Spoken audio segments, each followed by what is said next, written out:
رجال لا تلهيهم تجارة ولا بيع عن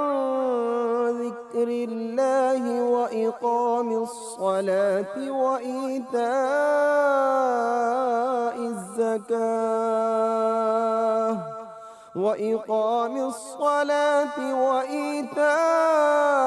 الزكاة يخافون يوما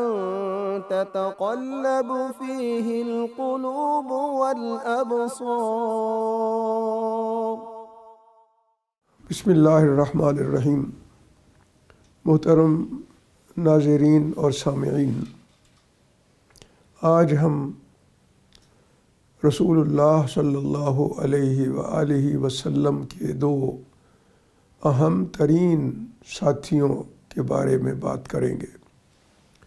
سب سے پہلے ان کے بارے میں بات کریں گے جن کو خود قرآن نے صاحب کا لقب دیا ہے۔ قرآن نے کہا ہے اذ یقول لصاحبہ لا تحزن ان اللہ معنا، جب میرے رسول صلی اللہ علیہ وسلم اپنے ساتھی سے کہہ رہے تھے۔ صاحب اسی کی جمع بعد میں بنتی ہے صحابہ، تو جس کو سب سے پہلے صاحب کا لقب ملا، صحبت رکھنے والا، صحبت کا حق ادا کرنے والا، وہ حضرت صدیق اکبر رضی اللہ تعالی عنہ ہے۔ سب سے پہلے انہی کے بارے میں بات کریں گے، اور یہی سے شروع کرتے ہیں کہ اللہ نے یہ جو لقب دیا ہے اذ یقول لصاحبہ، صاحب کا، صحبت اختیار کرنے والے کا، تو اس لقب سے یہ بات ظاہر ہو رہی ہے، اللہ نے لقب دیا ہے، یہ بات ظاہر ہو رہی ہے کہ اگر کسی نے ساتھ دینے کا حق ادا کیا ہے، پوری طرح ہر جگہ ساتھ دیا ہے، جیسے ساتھ دینا چاہیے تھا ویسے ساتھ دیا ہے، تو وہ حضرت صدیق اکبر رضی اللہ تعالی عنہ ہے۔ آپ ذرا اندازہ لگائیے کہ رسول اللہ صلی اللہ علیہ وآلہ وسلم ہجرت پہ دوسرے جا رہے ہیں، اللہ کے رسول صلی اللہ علیہ وسلم کے پاس آتے ہیں حضرت ابوبکر صدیق اور اجازت چاہتے ہیں، تو رسول اللہ صلی اللہ علیہ وسلم انہیں انتظار کا کہتے ہیں۔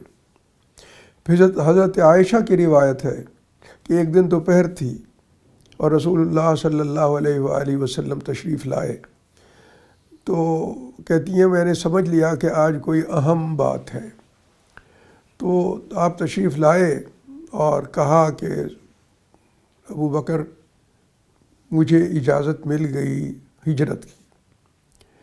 تو وہ کہنے لگے یا رسول اللہ میں بھی آپ کے ساتھ جاؤں گا؟ فرمایا ہاں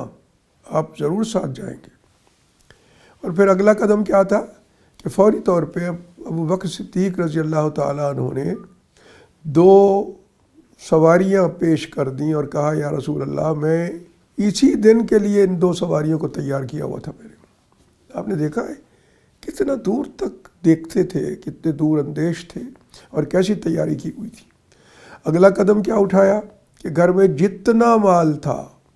زیادہ تر سکوں کی صورت میں ہوتا تھا، اس زمانے میں نوٹ نہیں ہوتے تھے، تو وہ سارا کا سارا مال جو ہے وہ ہمیں شاید ضرورت پڑے رسول اللہ صلی اللہ علیہ وسلم کو راستے میں بھی اور مدینہ پہنچ کے بھی، تو سارا کا سارا مال حضرت ابوبکر صدیق نے ساتھ اٹھا لیا۔ اور جب حضرت ابوبکر صدیق کے والد ابو قحافہ نے، جو ابھی مسلمان نہیں ہوئے تھے، انہوں نے پوچھا اپنی بچیوں سے، پوتیوں سے کہ ابوبکر سارا کچھ لے گیا ہے، کچھ چھوڑ بھی گیا ہے ہمارے لیے، ہم کیسے گزارا کریں گے؟ تو حضرت عائشہ صدیقہ کہتی ہیں کہ میں نے اور حضرت اسماء نے پتھروں کے ایسے ٹکڑے اکٹھے کر کے نا ایک اس میں ڈال دیے تھیلے میں، اور ان کا ہاتھ، وہ نبینہ تھے تو ان کا ہاتھ اس پہ لگوایا کہ جی وہ چھوڑ گئے ہیں۔ آپ اندازہ لگائیں کہ ساتھ دینے کا حق ہے کہ اپنے بچوں، اپنے خاندان، اپنے والد کے لیے بھی انہیں پتہ تھا کہ کوئی انتظام ہمارا جو روٹین میں چل رہا ہے، جانور وغیرہ ہیں ان سے آمدنی تھوڑی بہت جو ہو جاتی ہے اس سے گزارا ہو جائے گا، لیکن جو کچھ مال جمع تھا، اور وہ بہت بڑے تاجر تھے، ان کے پاس مال بہت تھا، سارا کا سارا وہ اللہ کے رسول صلی اللہ علیہ وسلم کے ساتھ رکھا، ساتھ لے کے گئے کہ راستے میں بھی کام آ سکتا ہے اور مدینے میں بھی کام آ سکتا ہے۔ اور واقعتاً یہی ہوا، اللہ کے رسول کی اپنی گواہی ہے، فرماتے ہیں کہ جتنا ابو بکر کے مال نے مجھے فائدہ پہنچایا اور کسی کے مال نے نہیں پہنچایا۔ اور یہ بھی کہا کہ جب سارے مجھے جھٹلا رہے تھے تو کسی تردد کے بغیر ابو بکر نے میری تصدیق کی، اور تصدیق کرنے کی تو انتہا ہو گئی کہ سارے جو تھے مکے والے بیٹھے ہوئے مذاق کر رہے ہیں کہ جی یہ کہتے ہیں محمد رسول اللہ صلی اللہ علیہ وسلم کے بارے میں کہ جی ایک ہی رات میں یہ گئے اور بیت المقدس میں بھی گئے، وہاں سے آسمانوں پہ بھی گئے، واپس بھی آ گئے اور واپس گھر بھی پہنچ گئے اور رات میں۔ تو سارے مذاق بنا رہے تھے، ان کے ہاتھ میں ایک پوائنٹ لگ گیا تھا کہ لوگ کوئی بھی اس پہ اعتبار نہیں کرے گا۔ اور یہ بات جب رسول اللہ صلی اللہ علیہ وسلم کے ساتھی ابو بکر کے سامنے آئی اور کہا گیا کہ یار ایسا ہو سکتا ہے کہ رات کو جائے اور یہ اس نے کہا کس کے بارے میں بات ہے؟ تو انہوں نے کہا کہ تمہارا ساتھی جو ہے نا، تمہارا دوست محمد صلی اللہ علیہ وسلم وہ یہ کہتے ہیں۔ تو انہوں نے کہا اگر وہ کہتے ہیں تو پھر یہی ہوا ہے، میں نے تو ان کی اس سے بڑی بڑی باتیں ہیں۔ انہوں نے کہا میں نے جنت دیکھی ہے، دوزخ دیکھی ہے، میں نے اوپر گیا ہوں اور میں جا کے اللہ کے رسول صلی اللہ علیہ وسلم ساری کی ساری باتیں میں تو تصدیق کرتا ہوں۔ تو یہ تھی تصدیق کی بات، اور یہ تھا ساتھ دینے کا انداز کہ سب کچھ نچھاور ہے رسول اللہ صلی اللہ علیہ وآلہ وسلم پر۔ جب گئے حضرت ابوبکر صدیق کو ہم یہاں سے شروع کریں کہ جب رسول اللہ صلی اللہ علیہ وسلم کی بعثت ہوئی تو مردوں میں سے سب سے پہلے جس نے ایمان قبول کیا وہ ابو بکر صدیق تھے، جبکہ اپنے گھر کے لوگ ابو لہب وغیرہ وہ بلکہ مذاق بنا رہے تھے، تردیدیں کر رہے تھے اور جھٹلا رہے تھے، لیکن ابو بکر صدیق رضی اللہ تعالیٰ عنہ نے ایک لمحے کے تردد کے بغیر جو ہی یہ بات رسول اللہ صلی اللہ علیہ وسلم سے سنی، اور رسول اللہ صلی اللہ علیہ وسلم نے گھر سے باہر سب سے پہلے کی ابو بکر صدیق سے بات، اور جو ہی انہوں نے بات سنی انہوں نے فوراً تصدیق کر دی۔ اسی لیے تو صدیق اکبر لقب ہے ان کا، فوراً تصدیق کر دی اور فوراً سب کچھ جو کچھ تھا وہ اللہ کے رسول کے مشن کے لیے وہ کر دیا، خاص کر دیا کہ اللہ کے رسول کے مشن کے کام آئے گا، مال بھی ہو اور بھی ہو، ذرائع بھی ہوں، سب کچھ اللہ کے رسول صلی اللہ علیہ وسلم کے لیے انہوں نے وقف کر دیا کہ آپ کے مشن کے کام آئے۔ ابو بکر صدیق دیکھتے تھے کہ میرے رسول صلی اللہ علیہ وسلم کو کس چیز سے تکلیف پہنچتی ہے وہ نہ ہو نہیں پائے۔ یہ ہوتی ہے سچی دوستی، ہمیشہ اس خیال میں رہے کہ کوئی ایسی بات نہ ہو کہ اللہ کے رسول صلی اللہ علیہ وسلم کو کوئی تکلیف پہنچے۔ تو ایک دفعہ اسی طرح ہوا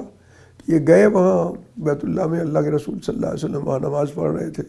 تو گندے لوگ جو تھے وہ رسول اللہ صلی اللہ علیہ وسلم کا نہ صرف مذاق اڑا رہے تھے بلکہ غبار اڑا رہے تھے تاکہ آپ کے سر میں پڑے، آپ کے بالوں پہ پڑے۔ تو وہ وقت صدیق جا کے سامنے کھڑے ہو گئے اور کہا اچھا اسی لیے اللہ کے رسول صلی اللہ علیہ وسلم کو تم تکلیف پہنچا رہے ہو کہ وہ کہتے ہیں کہ اللہ ایک ہے، اور وہ یہ کہتے ہیں کہ کوئی اللہ کے سوائے کوئی نہ مدد کر سکتا ہے، نہ ہمیں کسی نے پیدا کیا ہے، نہ رزق دیتا ہے، نہ کام آ سکتا ہے، اسی لیے تم کر رہے ہو یہ سارا کچھ۔ تو انہوں نے یہ خیال تھا ان کا کہ بنو ہاشم تو تگڑے ہیں، اگر ہم نے رسول اللہ صلی اللہ علیہ وسلم پر فزیکلی کوئی زیادتی کی تو بنو ہاشم اکٹھے ہو جائیں گے۔ ان میں حمزہ بھی تھے، ان میں عباس بھی تھے، اور یہ بڑے لوگ تھے، بڑے اللہ کے رسول کا ساتھ دیتے تھے ہمیشہ، تو انہیں ڈر تھا۔ تو اس لیے انہوں نے سمجھا کہ یہ تو ایک چھوٹا قبیلہ ہے ابو بکر کا، تو وہ پل پڑے اور حضرت ابو بکر صدیق کو اتنا مارا کہ جب واپس گھر آئے تو حضرت عائشہ صدیقہ فرماتی ہیں کہ پتہ نہیں چلتا تھا ان کا منہ کہاں سے ختم ہو رہا ہے اور ناک کہاں سے شروع ہو رہی، اور لمبے بال تھے، اور کہتی ہیں کہ وہ لٹیں تھیں بالوں کی، تو وہ اتنا تشدد کیا گیا کہ لٹوں کو ہاتھ لگاتے تھے تو وہ ہاتھ میں آ جاتی تھی، اور بہت زیادہ جسمانی طور پہ زد و کوب کیا گیا انہیں۔ وہ سارا کچھ برداشت کرتے رہے۔ بنو تیم جو ان کا قبیلہ تھا وہ ان کو اٹھا کے گھر لے آئے، اور ان کا خیال یہ تھا کہ اب یہ بچ نہیں پائے گے، لیکن ہوا یہ کہ جب یہ پہنچے تو وہاں گھر میں رسول اللہ صلی اللہ علیہ وسلم موجود تھے، وہ خبر لینے کے لیے گئے ہوئے تھے۔ جب یہ گئے تو رسول اللہ صلی اللہ علیہ وسلم نے ان کو اپنے سینے سے لگا لیا، اور اس کا سب سے بڑا فائدہ اور جو روحانی جو فوائد ہیں وہ تو ہیں ہی ہیں، وہ برکتیں وہ تو ہیں ہی ہیں،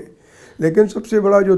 جسمانی طور پہ فائدہ ہوا وہ یہ کہ جس کو اپنی قوم کے لوگ گھر والے بھی سمجھتے تھے کہ اب یہ بچ نہیں سکتا، اللہ کے رسول صلی اللہ علیہ وسلم کے گلے لگانے سے سارا مرض جاتا رہا، اور وہ جب ان کو لے کے آئے تھے گھر میں تو وہ آ کے کہتے تھے کہ یہ آپ پر کس کس نے تشدد کیا، ہم ان سے بدلہ لیں گے۔ تو ابوبکر صدیق کہتے تھے کہ پہلے یہ بتاؤ کہ محمد رسول اللہ صلی اللہ علیہ وسلم کا کیا حال ہے، وہ خیر عافیت سے ہیں؟ آپ بتائیں، جان پہ بنی ہوئی ہو کسی کے، سارے کہہ رہے ہو کہ تو بچ نہیں سکتا، اور اس وقت بھی اگر ہے کسی کی فکر اپنی سلامتی کی نہیں ہے۔ جناب ابو بکر رضی اللہ تعالی عنہ اسی خیال میں رہتے تھے کہ کوئی چیز ایسی نہ ہونے پائے جو میرے رسول صلی اللہ علیہ وسلم کو ناگوار گزرے یا آپ کو تکلیف ہو اس سے۔ اس کی ایک مثال یہ بھی ہے کہ رسول اللہ صلی اللہ علیہ وسلم گزر رہے تھے تو دیکھا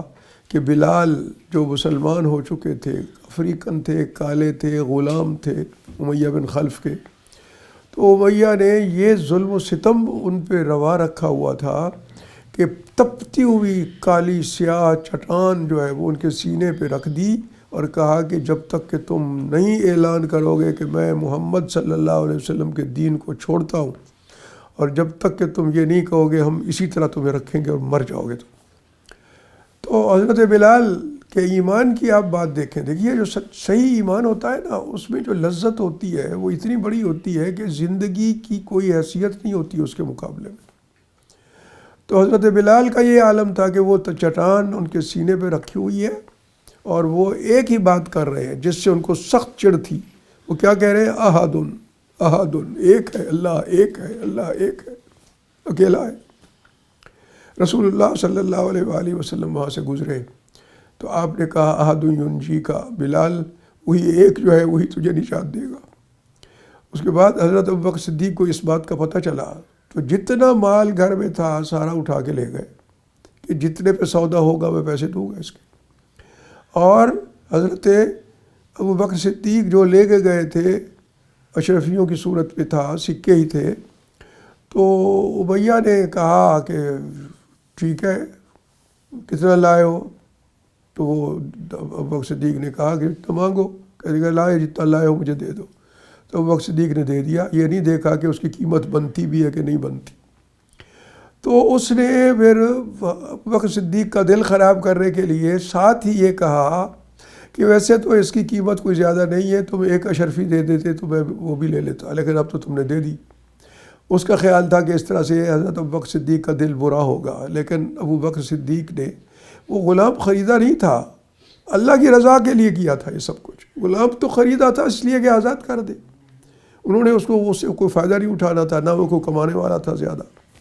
تو وہ ابوبکر صدیق اس کو لے کے آ رہے تھے تو راستے میں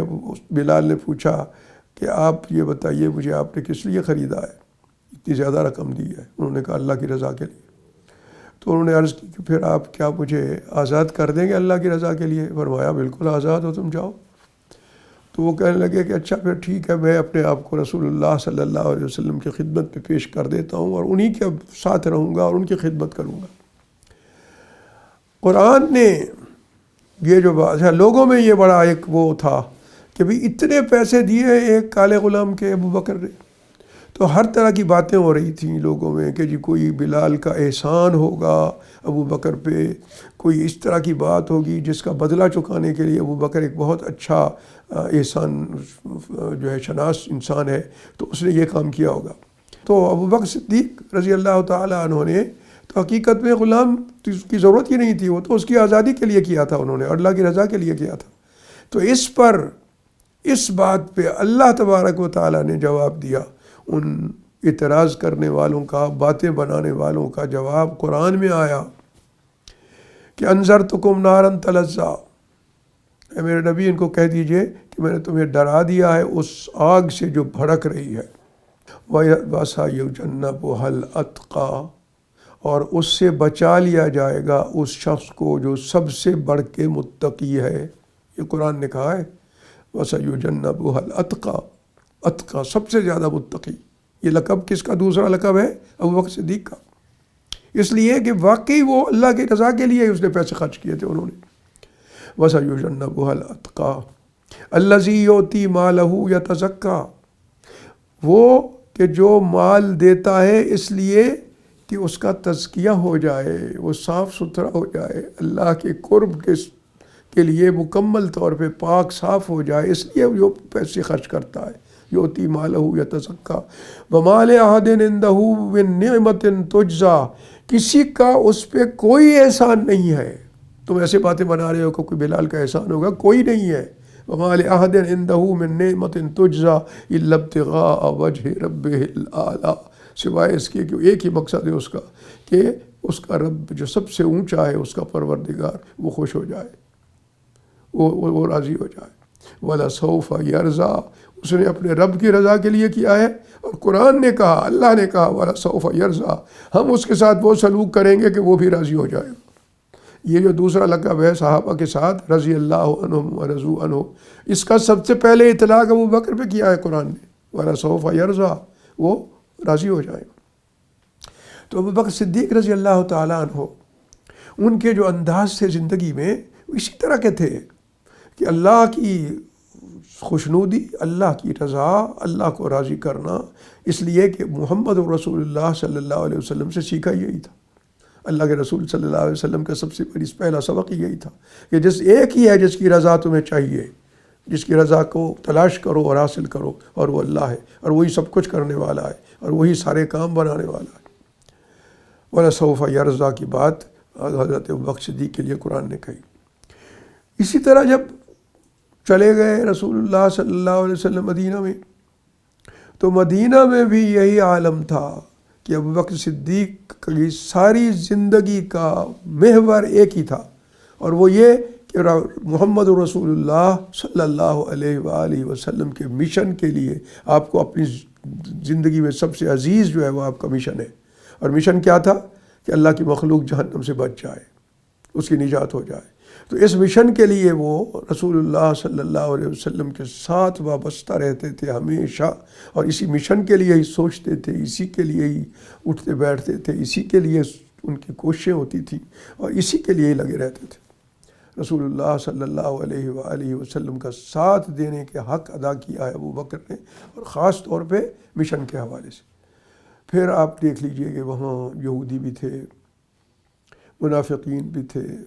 وہ منافق جو باہر سے تو کہتے تھے اپنے قبیلے کی وجہ سے، کیونکہ قبیلہ مسلمان ہو گیا تھا، کہتے تھے ہم مسلمان ہیں، لیکن اندر ان کے خبث تھا، کفر تھا، وہ منافق بھی موجود تھے. ابو بکر صدیق رضی اللہ تعالیٰ عنہ ہمیشہ اسی تلاش میں رہتے تھے کہ کوئی چیز ایسی نہ واقع ہوئے کہ جو محمد رسول اللہ صلی اللہ علیہ وسلم کے لیے تکلیف کا باعث ہو. تو اسی لیے تو آپ دیکھیے کہ بدر، جس میں مسلمانوں کے پاس ہتھیار بھی پورے نہیں تھے، سواریاں بھی نہیں تھیں، رسول اللہ صلی اللہ علیہ وسلم سب کو لے آئے تھے. اللہ کے رسول صلی اللہ علیہ وسلم نے جب صفیں بننی شروع ہو گئیں تو آپ ذرا سے پیچھے ہٹ کے اللہ کی سامنے کھڑے ہو گئے نماز کے لیے. اور پروانہ وار کوئی شخص اگر پہنچا ہے وہاں فوری طور پہ کہ کوئی خبیث کافر اللہ کے رسول کو نماز پڑھتا دیکھ کے دور سے تیر وغیرہ نہ مار دے، تو وہی ہے ابو بکر صدیق، وہی سارے کھڑے رہے اور مستقل وہاں کھڑے رہے. حضرت علی رضی اللہ تعالیٰ عنہ نے فرمایا کہ سچی بات دیکھو تو وہی جو بدر میں جس طرح ابو بکر صدیق نے کھڑے ہو کے اللہ کے رسول صلی اللہ علیہ وسلم کا پہرا دیا، اپنی جان ہتھیلی پہ رکھ کے، میری تو ساری زندگی کی جو نیکیاں ہیں وہ اس کے مقابلے میں کم ہیں. اللہ کے رسول کے لیے جو جان قربان کرنے کا جو جذبہ تھا رسول، حالانکہ حضرت علی مرتضیٰ رضی اللہ تعالیٰ عنہ اللہ تبارک و تعالیٰ کے انتہائی برگزیدہ بندے، اللہ کے رسول صلی اللہ علیہ وسلم کے محبوب، آپ کے کزن بھی تھے، آپ کے داماد بھی تھے، آپ کو پیارے بھی تھے بہت زیادہ، لیکن اس کے باوجود ابو بکر صدیق کی اس نیکی کے حوالے سے حضرت علی کہتے ہیں کہ ان کی نیکی سب سے بھاری ہے. پھر آپ یہ دیکھیے کہ وہاں جب بھی کوئی ایسا موقع آیا کہ کوئی چیز ایسی ہو سکتی ہو جو رسول اللہ صلی اللہ علیہ وسلم کے لیے پریشانی کا باعث ہے، وہ سب سے پہلے ان باتوں کو سوچتے تھے اور پہلے سے اس کا مداوع کرتے تھے، پہلے سے وہ اس کے ازالے کی کوششیں کرتے تھے، اور رسول اللہ صلی اللہ علیہ وسلم کو ان کے مشن کے حوالے سے خوبصورت مشورے دیتے تھے. ایسے مشورے دیتے تھے کہ جو رسول اللہ صلی اللہ علیہ وسلم کو پسند آتے تھے. اب آپ ایک چھوٹی سی بات دیکھ لیجئے، اور وہ یہ ہے کہ جب بدر کا موقع آیا تو رسول اللہ صلی اللہ علیہ وسلم نے جو قیدی بنے تھے ان کے قریش کے، ان کے بارے میں رسول اللہ صلی اللہ علیہ وسلم کا دل یہ چاہتا تھا کہ ان کے وہ لے لیے جائیں کوئی خون بہا وغیرہ اور یہ بچ جائیں، ان کی جان نہ جائے۔ حضرت عمر کا نقطہ نظر یہ تھا کہ نہیں، ان کے ساتھ ایسا سلوک ہو کہ جو باقی کافر پیچھے ہیں ان کے لیے بھی وہ عبرت کا سامان ہو۔ رسول اللہ صلی اللہ علیہ وسلم کے ساتھ اس معاملے میں حضرت ابوبکر صدیق نے ساتھ دیا، لیکن اس جو یہ رائے تھی اللہ کے رسول کی اور ابوبکر صدیق کی جو مختلف تھی عمر سے، اس کا یہ بھی ہوا کہ ایک دن عمر آئے تو دیکھا کہ دونوں رو رہے ہیں بیٹھے ہوئے، اور وہ رو رہے ہیں کہ قرآن میں یہ بات آئی کہ آپ کو یہ چاہیے نہیں تھا کہ ان کے پیسے لے لیتے آپ، بلکہ آپ کو یہ چاہیے تھا کہ ان کو عبرت کا نشانہ بنا دیتے۔ اللہ کے رسول صلی اللہ علیہ وسلم یہی چاہتے تھے کہ یہ بچ جائیں، کیونکہ کوئی پتہ نہیں ہے کل کو ان کو ہدایت مل جائے۔ اگر یہ مارے گئے ہمارے ہاتھوں تو ابدی جہنمی ہے، اور اگر یہ بچ گئے تو امکان موجود ہے کہ ان کو اللہ ہدایت دے دے۔ اللہ کے رسول صلی اللہ علیہ وسلم نے اس لیے یہ بات سوچی تھی، لیکن پھر قرآن نے جب یہ کہہ دیا ایک دفعہ کہ آپ کو یہ نہیں کرنا چاہیے تھا، تو رسول اللہ صلی اللہ علیہ وآلہ وسلم پر گریہ طاری ہو گیا، ابوبکر صدیق بھی رونے لگ گئے۔ لیکن کمال اس بات کا ہے کہ واقعتاً وہ لوگ جو اس دن جن کو رسول اللہ صلی اللہ علیہ وسلم نے جان بخشی کروا دی تھی جن کی، اور ان میں حضرت عباس جیسے لوگ بھی تھے جو آپ کے لیے جان قربان کرنے کو تیار تھے اسلام لانے سے پہلے، اور بھی لوگ تھے۔ تو جب رسول اللہ صلی اللہ علیہ وسلم کی ان کی جان بخشی کر دی تو واقعتاً یہی ہوا کہ ان میں سے بہت سے لوگ مسلمان ہو گئے، بعد میں اکثریت بلکہ مسلمان ہو گئی، اور وہ جہنم سے بچ گئے۔ اللہ کے رسول کا یہی مشن تھا، اور اللہ نے یہ کہنے کے باوجود کہ آپ کو یہ نہیں کرنا چاہیے تھا، یہ جب ہو گیا تو پھر اللہ نے یہ کہہ دیا کہ اب جو میرے رسول نے اور ابوبکر نے کیا ہے تو آئندہ کے لیے قانون یہی ہے، جب چاہو تو تم لے لو ان کی دیت اور ان کی جان بخشی کر دو، اور چاہو تو ان کو عبرت کا نشانہ بنا دو۔ یہ تم لوگوں نے فیصلہ کرنا ہے۔ یہ اللہ کے رسول صلی اللہ علیہ وسلم اور صدیق اکبر کی مرضی پہ کے مطابق یہ قانون بن گیا ہمیشہ کے لیے۔ اللہ تبارک و تعالیٰ نے اسی طرح سے نوازا ہے اللہ کے رسول صلی اللہ علیہ وسلم کے اس صاحب کو، اس ساتھی کو، اس جان نثار کو، اس کو اپنی جان قربان کر دینے والے کو ہمیشہ۔ اب آگے آئیے اگر تو دیکھیے کہ رسول اللہ صلی اللہ علیہ وسلم کی رحلت ہو گئی۔ آپ نے اپنی زندگی میں اسامہ بن زید کو بھیجا تھا کہ بھی تم یہ لشکر لے جاؤ اور فلاں جگہ جو رومنوں نے گڑبڑ کی ہے وہاں تم چلے جاؤ اور وہاں تم اللہ کے راستے میں جہاد کرو۔ تو اتنے میں رسول اللہ صلی اللہ علیہ وسلم بیمار ہو گئے، اور بیمار ہو گئے تو اسامہ بن زید رک گئے تو پھر اس کے بعد رسول اللہ صلی اللہ علیہ وسلم کی رحلت ہو گئی تو ظاہر ہے کہ پھر وہ زید اسی طرح سے تو نہیں، اسامہ بن زید ایسے تو نہیں جا سکتے تھے۔ تو اب سب صحابہ نے، خاص طور پہ حضرت عمر نے یہ کہا کہ دیکھیے اب ہم پہ خدشہ ہے لوگوں کے حملے کا۔ وہ جو لوگ رسول اللہ صلی اللہ علیہ وسلم کے زمانے میں دور دراز کے قبائل تھے، جن میں سے بعض لوگوں نے تو اپنے بندے کھڑے کر لیے تھے جو وہ نبوت کا دعویٰ کیے ہوئے تھے، بعض لوگوں نے وہ تھے جھوٹے نبی بھی پیدا ہو گئے تھے رسول اللہ صلی اللہ علیہ وسلم کے مشن کو نقصان پہنچانے کے لیے۔ تو لوگوں نے کہا کہ جناب اب یہ ہم پہ حملہ کر سکتے ہیں، اس لیے بہتر یہ ہے کہ اس کے جو ہے اسامہ کے لشکر کو روانہ نہ کیا جائے بلکہ یہ مدینہ کی حفاظت کرے۔ ابوبکر صدیق نے حالانکہ نرم دل آدمی ہے لیکن ایسا سخت موقف اختیار کیا، کہنے لگے کہ دیکھو رسول اللہ صلی اللہ علیہ وسلم نے اپنے ہاتھ سے جھنڈا کھول کے اسامہ کے سپرد کیا تھا۔ جس جھنڈے کو رسول اللہ صلی اللہ علیہ وسلم نے کھولا ہے کہ جہاد ہوگا، اس کو ابوبکر نہیں بند کر سکتا، لپیٹ نہیں سکتا، اس کو وہ جائے گا۔ لوگوں نے کہا اچھا آپ مدینہ کی حفاظت کریں، یہاں اللہ کے رسول صلی اللہ علیہ وسلم کا حرم بھی ہے، آپ کی ازواج مطہرات بھی ہیں۔ تو اب سب سے زیادہ جو اہم ترین شخصیت تھی ازواج المطہرات میں، امہات المومنین میں، جو اللہ کے رسول کو سب سے زیادہ عزیز تھی، وہ حضرت عائشہ تھی، اور وہ ابوبکر کی بیٹی ہیں۔ تو ابوبکر نے اس کا جواب یہ دیا، کہنے لگے کہ مجھے اس بات کی کوئی پرواہ نہیں کہ کتے آ کے میری بیٹی کے پاؤں کو کاٹنے لگے، میں وہ لشکر نہیں روکوں گا جو اللہ کے رسول نے بھیجا ہے جہاد، اس کو نہیں روکوں گا۔ ان کا کوئی اور علاج ہو جائے گا، لیکن یہ نہیں کر سکتا میں کہ اس لشکر کو روک دوں۔ اللہ کے رسول صلی اللہ علیہ وسلم کے مشن کے ساتھ وابستگی اور رسول اللہ صلی اللہ علیہ وسلم کے مشن کے ساتھ جو ہے پکی اپنے آپ کو جو انہوں نے وقف کیا ہوا تھا اس کا تقاضا یہی تھا اور اسی طرح پورا ہوا۔ اس کے بعد لوگوں نے آ کے کہا کہ جناب دیکھیے اب ہم سے وہ ہو سکتا ہے، بڑے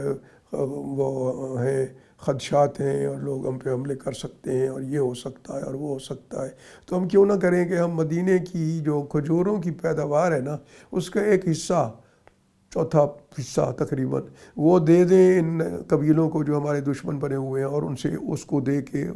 کھجوریں دے کے ان سے صلح کر لیں۔ ابوبکر صدیق نے پھر وہی بات کہا کہ مدینے کی کھجور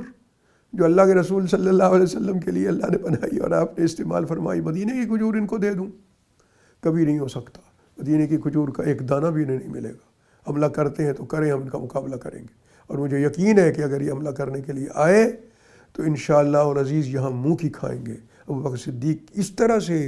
اپنے وابستہ تھے شدت کے ساتھ رسول اللہ صلی اللہ علیہ وسلم کے مشن کے ساتھ کہ وہ اس بات کو برداشت نہیں کر سکتے تھے کہ مدینے کی کھجوریں جو ہیں اس میں سے کوئی چیز ہم دے کے صلح کر لیں ان سے تاکہ ہم پہ حملہ نہ ہو۔ وہ تیار تھے کہ حملہ ہوگا تو ہم مقابلہ کریں گے، اور یہ بھی پکا یقین تھا کہ اللہ ہماری مدد کرے گا، اور اسی طرح ہوا بھی۔ اسی طرح سے ابوبکر صدیق رضی اللہ تعالیٰ عنہ نے جب جہاد کے لیے بھیجنے چاہے لوگ، تو لوگوں نے کہا کہ ابھی نہیں جانا چاہیے ہمیں، ابھی مدینے کی حفاظت کے لیے ہمیں یہیں رکنا چاہیے۔ تو ابوبکر صدیق نے کہا نہیں ہو سکتا ایسا، ہم ضرور جن لوگوں نے جھوٹے نبوت کے دعوے کیے ہیں ان کے گھروں میں پہنچ کے ان کو عبرت کا نشانہ بنائیں گے، اس کی بجائے کہ ہم انتظار کرتے رہیں کہ وہ ہم پہ حملہ کریں، اور لوگوں کی جو ہے نا وہ امیدیں، بڑی جو کافروں کی امیدیں جو ہیں وہ پوری ہونے کی کوئی صورت ان کو نظر آئے کہ شاید پوری ہو جائیں گی، تو اس سے پہلے ہم ان کے جا کے ان کے ہاں ان کو وہاں پہنچ کے ان کے گھروں میں، اور اسی طرح ہوا۔ مسیلمہ کذاب جو ہے اس کے لیے بھی وہیں بھیجا گیا، اور حضرت خالد بن ولید کو بھیجا اور کہا ابوبکر صدیق نے کہ دیکھنا وہ مسیلمہ جو ہے اپنے کا باغ ہے اس کے اندر بیٹھا ہوگا، اور وہاں اس نے اپنے سارا انتظام کر رکھا ہے، تم انتظار نہ کرنا کہ وہ آ کے تم پہ حملہ کرے، تم پہنچو تو اندر سیدھے چلے جانا، اور اندر جا کے ان پہ جہاں وہ ہیں، جہاں انہوں نے اپنے لیے بڑے انتظامات کر رکھے، وہیں جا کے ان کی ٹھکائی کرنی ہے، اور اللہ تمہاری مدد کرے گا۔ اور اسی طرح ہوا۔ ایک صحابی نے کہا کہ اللہ کے رسول صلی اللہ علیہ وسلم کا فرمان ہے تو ایسے کرو، مجھے کسی ڈال پہ اٹھا کے اندر اچھال دو۔ تو اندر اچھالا گیا تو وہ لوگ جو ہے وہ ان کی طرف بڑھے، تو وہ اتنی دیر میں تھے وہ بالکل دروازے کے پاس، انہوں نے پرواہ نہ کی اگر کوئی مار رہا ہے، انہوں نے فوراً دروازہ کھول دیا، آگے مسلمان کھڑے تھے وہ اندر گھس گئے، اور گھس گئے تو پھر اس کے بعد وہی ہوا کہ مسیلمہ کذاب اپنے باغ میں چھپا ہوا تھا، اور اپنی حفاظت کے سارے سامان اس نے کر رکھے تھے، اور ہر چیز اس کی عیاشی کی موجود تھی۔ تو صحابہ نے یہ نہیں دیکھا کہ وہ ہم پہ حملہ کرے گا تو ہم مقابلہ کریں گے، بلکہ اندر چلے گئے اور جا کے اسی کے باغ کے اندر جہاں اس کے ٹھکانے تھے یا جہاں اس کی حفاظت کا سامان تھا اسی کے اندر اس کا کلہ کامہ کیا اور اس کو جہنم حاصل کیا۔ تو یہ ابوبکر صدیق رضی اللہ تعالیٰ عنہ کا طریقہ کار تھا، اللہ کے رسول صلی اللہ علیہ وسلم کے مشن کو اتنا عظیم سمجھتے تھے، اور یہ کہ بھئی ہم رسول اللہ صلی اللہ علیہ وسلم کے دشمنوں کو اتنی دیر بھی کیوں دیں کہ وہ ہم پہ حملہ کریں، ہم جب جائیں گے وہاں تو وہاں جا کے اندر ہی ان کو ان کے اپنے گھروں میں جہاں انہوں نے پناہ لی ہوئی ہے ان کے اندر باغ کے اندر جا کے ان کی ٹھکائی کریں، اور یہی کرنا چاہتے تھے، اور یہی ہوا۔ اور اس کا نتیجہ کیا نکلا؟ سارے عرب میں دھوم مچ گئی کہ بھئی یہ مسلمان بڑے طاقتور ہیں، اگر یہ کمزور ہوتے جیسے ہم سمجھ رہے تھے تو پھر یہ جا کے حملے نہ کرتے، یہ تو باہر اپنے مدینے کو چھوڑ کے باہر حملے کر رہے ہیں، اس کا مطلب یہ بڑے طاقتور ہیں، اور سارے کے سارے لوگ جو ہیں ان کی ہمتیں پست ہو گئیں، اور اللہ کے رسول صلی اللہ علیہ وسلم کے صحابی صدیق اکبر رضی اللہ تعالیٰ عنہ کی توقعات پوری ہو گئی۔ حضرت صدیق اکبر رضی اللہ تعالیٰ عنہ آپ کی جو خلافت کا زمانہ ہے اس میں بھی آپ دیکھیے کہ کیا کمال زندگی گزاری ہے انہوں نے۔ ایک تو یہ ہے کہ جہاد کا سلسلہ آگے بڑھا دیا، رومن سلطنت کے خلاف بھی، ایرانی سلطنت کے خلاف بھی، اور کئی لشکر انہوں نے روانہ کیے اور ان کو کہا کہ جاؤ ان کی ٹھکائی کرو وہیں، اور اللہ کی مدد کی یقین رکھو۔ اور یہ بات شروع ہو گئی، حتیٰ کہ اس طرح کی بات شروع ہو گئی کہ تقریباً وہ شکست کھا گئے ایرانی، اور رومن بھی تقریباً وہاں سے بھاگ نکلے جہاں ان کے ٹھکانے تھے ادھر عربوں کے ساتھ قریب، وہاں سے بھاگ نکلے۔ اور رسول اللہ صلی اللہ علیہ وسلم کے صحابی نے جو نرم دل تھے، لیکن اسلام کے لیے ان کا انداز یہ تھا، انہوں نے جو اسٹریٹجی بنائی، انہوں نے جو ایک حکمت عملی بنائی جنگ کی، جس پہ عمل کیا رسول اللہ صلی اللہ علیہ وسلم کے صحابہ نے، جنہوں نے سالار بنا کے بھیجا تھا، اور حضرت سعد بھی تھے ان میں، حضرت خالد بن ولید بھی تھے، عمرو بن عاص بھی تھے. تو انہوں نے چونکہ عمل کیا، اسی لیے یہی ہوا کہ وہ لوگ وہیں اپنے گھروں کے اندر شکست کھا گئے. بلکہ حضرت عمرو بن عاص نے تو یہاں تک پیغام دیا کس ایرانیوں کو، کہنے لگے تمہیں جتنی زندگی پیاری ہے نا، میں ان ساتھیوں کو لے کے آیا ہوں جن کو اللہ کی راہ میں شہادت اس سے بھی زیادہ پیاری ہے. تو تم اپنی زندگی کے بچانے کے لیے لڑتے ہو، وہ تو زندگی دینے کے لیے لڑتے ہیں اور جہاد کرتے ہیں تاکہ شہید ہو جائیں. اور واقعی اسی طرح ہوتا تھا، اسی طرح ہوا، اور یہی ہوا، اور نتائج بھی وہی نکلے جو حضرت ابوبکر صدیق رضی اللہ تعالیٰ عنہ کی توقع تھی. اللہ تعالیٰ نے ان کو، پھر آپ یہ دیکھیے کہ آخری لمحے میں بھی زندگی کا جو تھا اس میں اس وقت تک بھی ان کا جو طریقہ کار تھا وہ یہ تھا کہ ایک دن گھر میں آئے تو کوئی میٹھی چیز بنی ہوئی تھی. ابوبکر صدیق رضی اللہ تعالیٰ عنہ نے کہا کہ یہ میٹھا کہاں سے آ گیا، کہیں سے آیا ہے کہ نہیں جی ہم نے گھر میں بنایا. تو پھر کیسے بنایا، پیسے کہاں سے آئے؟ تو بیوی نے بتایا کہ ہم تھوڑے تھوڑے روز اتنے بچا لیتے تھے روز کے خرچ سے، تو اس کے اکٹھا کر کے تو یہ میٹھا بنا دیا. ابوبکر صدیق نے فوری طور پہ لکھا خزانچی کو کہ میری تنخواہ میں سے روز کے اتنے حساب سے کم کر دو، اس کے بغیر بھی ہمارا گزارا ہو گیا، میں مسلمانوں کا مال کیوں لوں. بلکہ آخر میں یہاں تک نوبت آئی کہ حضرت عائشہ صدیقہ سے کہا کہ بیٹا میرا فلاں فلاں فلاں مال بیچ دینا، اور وہ سارا مال بیچ کے عمر کے پاس پہنچا دینا کہ میں نے جو بھی خلیفہ بننے کے بعد جو بھی تنخواہ لی ہے، اگرچہ میں کام اپنا نہیں کر سکا ان دنوں میں نے یہی کام کیا ہے جو میرے ڈیوٹی تھی بحیثیت امیر المومنین کے، لیکن وہ سارے پیسے واپس کر کے آنا ان کو، کیونکہ میں جب افورڈ کر سکتا ہوں، میرا خاندان افورڈ کر سکتا ہے، میرے پاس اتنا جائیداد موجود ہے کہ اس کو میں بیچ دوں تو یہ میری ساری جو ہے وہ ختم ہو جائے گی جو میں نے تنخواہ لی ہوئی ہے، وہ ساری تنخواہ بھی واپس کر دی. اور جب رسول اللہ صلی اللہ علیہ وسلم کے ساتھی کی یہ بات حضرت عمر تک پہنچی تو رونے لگ گئے اور کہنے لگے ابوبکر تم نے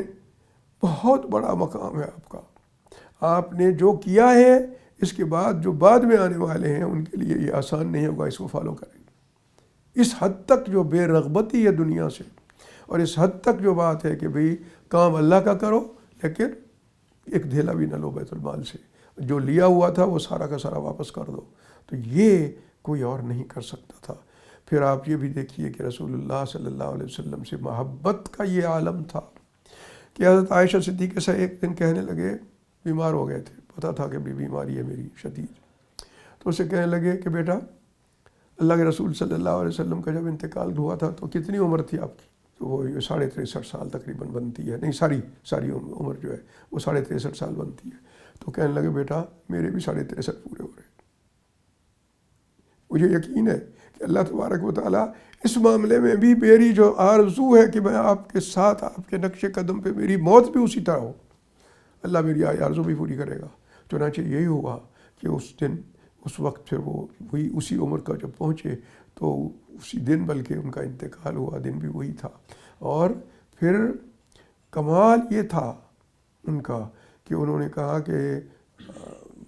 جا کے پوچھنا امہات المومنین سے، وہ اگر مجھے اجازت دیں گی تو وہاں دفن کرنا، ورنہ نہیں. بیٹی تھی، اسی کا گھر تھا، لیکن یہ بھی نہیں. اللہ تعالیٰ نے یہ بھی آرزو پوری کی. رسول اللہ صلی اللہ علیہ وسلم کے پہلو میں سب سے پہلے دفن ہوئے جو حضرت صدیق اکبر تھے. تو آپ دیکھیے کہ پوری زندگی میں محبت کی انتہا یہ تھی کہ اللہ نے پھر لاج رکھی اس محبت کی. اسی طرح کی موت آئی، اتنی عمر میں موت آئی، آپ کے ساتھ دفن ہوئے، اسی طرح سے جنازہ بے شمار لوگوں نے پڑھا، اسی طرح سے لوگوں نے عزت کی، اسی طرح سے زندگی گزاری، اسی طرح سے انہوں نے اپنا سارا کام کیا. اللہ تبارک و تعالیٰ نے الحمدللہ یہ ساری لاج رکھی ان کی محبتوں کی. میں سمجھتا ہوں کہ اللہ اور اس کے رسول کے ساتھ اگر سچی محبت ہو تو یقیناً رسول اللہ صلی اللہ علیہ وسلم کی پیروی اور تابعداری کی توفیق ملتی ہے، اور اللہ تبارک و تعالیٰ مشابہت پیدا کر دیتا ہے آپ کی زندگی کے ساتھ، تاکہ اللہ کا وہ بندہ، اللہ کے بندے جو ہیں ان کو یہ احساس اور یقین ہو جائے کہ ہم اللہ کے رسول صلی اللہ علیہ وسلم کے نقش قدم پہ چلے ہیں تو ہمارا بھی اچھا انجام ہوا ہے۔